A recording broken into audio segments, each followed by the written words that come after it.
ಉಳ್ಳಾಲ ಠಾಣಾ ವ್ಯಾಪ್ತಿಯ ಬಂಡಿಕೊಟ್ಯ ಎಂಬಲ್ಲಿ ಜೂನ್ 18ರ ತಡರಾತ್ರಿ 2 ಗಂಟೆ ವೇಳೆಗೆ ಕೆಲವು ಮಂದಿಯ ಮನೆಗಳ ಬಳಿ ಆಗಂತುಕರು ತೆರಳಿ ಬಾಗಿಲು ತಟ್ಟಿದ ಘಟನೆ ನಡೆದಿದೆ. ಮಂಗಳೂರು ಗ್ರಾಮಾಂತರ ಠಾಣಾ ವ್ಯಾಪ್ತಿಯ ಉಳಾಯಿಬೆಟ್ಟು ಉದ್ಯಮಿ ಪದ್ಮನಾಭ ಕೋಟ್ಯಾನ್ ಮನೆಯಲ್ಲಿ ನಡೆದ ದರೋಡೆ ಪ್ರಕರಣದ ತಂಡವೇ ಈ ಕೃತ್ಯ ಎಸಗಿರುವ ಶಂಕೆಯನ್ನ ಉಳ್ಳಾಲ ಪೊಲೀಸರು ವ್ಯಕ್ತಪಡಿಸಿದ್ದಾರೆ. ಬಂಡಿಕೊಟ್ಯದಲ್ಲಿರುವ ವೆಲ್ಡರ್ ವೃತ್ತಿ ನಡೆಸುತ್ತಿರುವ ಪರಶುರಾಮ ಎಂಬವರಿಗೆ ಸೇರಿದ ಮನೆ ಹಾಗೂ ಅವರ ಬಾಡಿಗೆ ಮನೆಯಲ್ಲಿದ್ದ ಕೃಷ್ಣ, ಪುಷ್ಪಕಲಾ, ಪ್ರೇಮ್ ಎಂಬವರ ಮನೆ ಬಾಗಿಲುಗಳನ್ನು ಸುಮಾರು 5 ಮಂದಿ ಅಪರಿಚಿತರ ತಂಡ ನಡುರಾತ್ರಿ ಬಡಿದಿದೆ.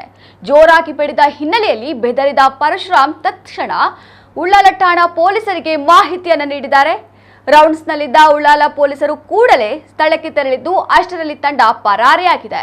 ಇದೀಗ ಮೊನ್ನೆ ಉಳಾಯಿಬೆಟ್ಟು ಉದ್ಯಮಿ ಮನೆಯಲ್ಲಿ ನಡೆದಿರುವ ದರೋಡೆ ಕೃತ್ಯ ಬೆಳಕಿಗೆ ಬರುತ್ತಿದ್ದಂತೆ ಪೊಲೀಸರು ಈ ತಂಡದ ಮೇಲೆ ಅನುಮಾನ ವ್ಯಕ್ತಪಡಿಸಿದ್ದಾರೆ.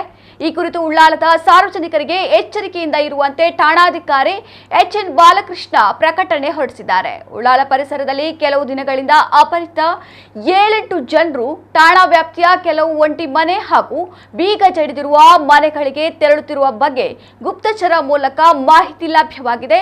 ಹಾಗಾಗಿ ಈ ಠಾಣಾ ವ್ಯಾಪ್ತಿಯ ಜನರು ಈ ವಿಚಾರದಲ್ಲಿ ಸದಾ ಎಚ್ಚರದಿಂದ ಇರಬೇಕು. ಈ ಪ್ರದೇಶದಲ್ಲಿ ದಾಖಲಾತಿ ಇಲ್ಲದೆ ಬಾಡಿಗೆ ಮನೆ ನೀಡದಿರಿ. ಮನೆ ಬಳಿ ಯಾರಾದರೂ ಬಂದ್ರೆ ಪರಿಶೀಲಿಸಿ ಬಾಗಿಲು ತೆಗೆಯಬೇಕು. ಅಪರಿಚಿತರು ಎಂದು ಕಂಡು ಬಂದಲ್ಲಿ ಉಳ್ಳಾಲ ಠಾಣಾ ಇನ್ಸ್ಪೆಕ್ಟರ್ 9480802315 ಅಥವಾ 112ಕ್ಕೆ ಕರೆ ಮಾಡಿ ಮಾಹಿತಿ ನೀಡುವಂತೆ ಉಳ್ಳಾಲ ಠಾಣಾ ಇನ್ಸ್ಪೆಕ್ಟರ್ ಬಾಲಕೃಷ್ಣ ಪತ್ರಿಕಾ ಪ್ರಕಟಣೆಯಲ್ಲಿ ತಿಳಿಸಿದ್ದಾರೆ.